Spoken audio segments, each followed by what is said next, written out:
ताला अलैहि वसल्लम जो फरमाने आली शान है। जब मुँह ते 10 भेरा दुरूद पाक पढ़ियो अल्लाह तबारक व तआला उन ते 100 रहमतूं नाज़िल फरमाए थो। सल्लू अलल हबीब सल्लल्लाहु तआला अला मुहम्मद सल्लल्लाहु तआला अलैहि वसल्लम।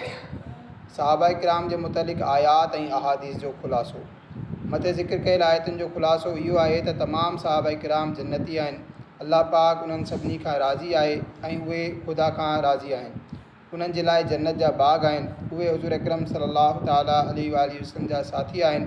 काफ़िरनि जे मुक़ाबले में सख़्त ऐं हिक ॿिए में नरम दिल, इबादत ऐं रुकू ऐं सजदनि जा शौक़ीन, रिज़ाए इलाही जा तलबगार, नूरानी चेहरे वारा, मयारी ईमान वारा, राह ख़ुदा में जान माल घर बार कुर्बान करण वारा, मोमिननि जा मददगार, सच्चे ईमान वारा, ख़ुदा जे तरफ़ां मग़फ़िरत ऐं रिज़्क़े करीम जा हक़दार, उम्मत में सभिनी खां अफ़ज़ल।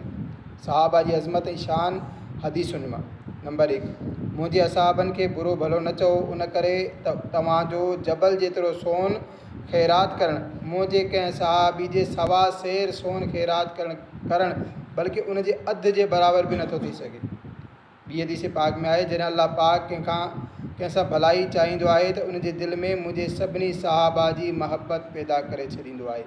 नंबर 3, जेको मुंहिंजे सहाबियुनि खे बुरो चए उन ते अल्लाह पाक जी लानत, ऐं जेको उन्हनि जी इज़्ज़त जी हिफ़ाज़त करे मां क़यामत जे ॾींहुं उन जी हिफ़ाज़त कंदुसि, यानी उनखे जहन्नम मां महफ़ूज़ रखंदुसि। नंबर 4, मुंहिंजे समूरनि सहाबियुनि में ख़ैर यानी भलाई आहे। नंबर 5, मुंहिंजे सहाबा जे बारे में अल्लाह पाक खां डिॼंदा रहो, मूंखां बाद उन्हनि खे तोहमत जो निशानो न बणाइजो।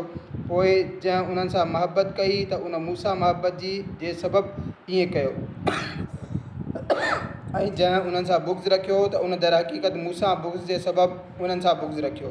जंहिं उन्हनि खे अज़ियत ॾिनी उन मूंखे अज़ियत ॾिनी, ऐं जंहिं मूंखे अज़ियत ॾिनी उन अल्लाह पाक खे अज़ियत ॾिनी, ऐं जेको अल्लाह पाक खे ईज़ा ॾिए अनक़रीब अल्लाह पाक उन जी पकड़ फरमाईंदो। जेको मुंहिंजे सहाबा खे बुरो चए उन्हनि ते अल्लाह पाक उन जे मलाइकनि ऐं तमामु माण्हुनि जी लानत आहे। क़यामत जे ॾींहुं अल्लाह पाक न उन जो को फ़र्ज़ु क़बूल फरमाईंदो न नफ़िल। नंबर 7, जॾहिं तव्हां माण्हुनि खे ॾिसो त मुंहिंजे सहाबा खे बुरो चई रहिया आहिनि त चओ अल्लाह पाक जी लानत थिए तुंहिंजे शर ते। अल्लाह तबारक व तआला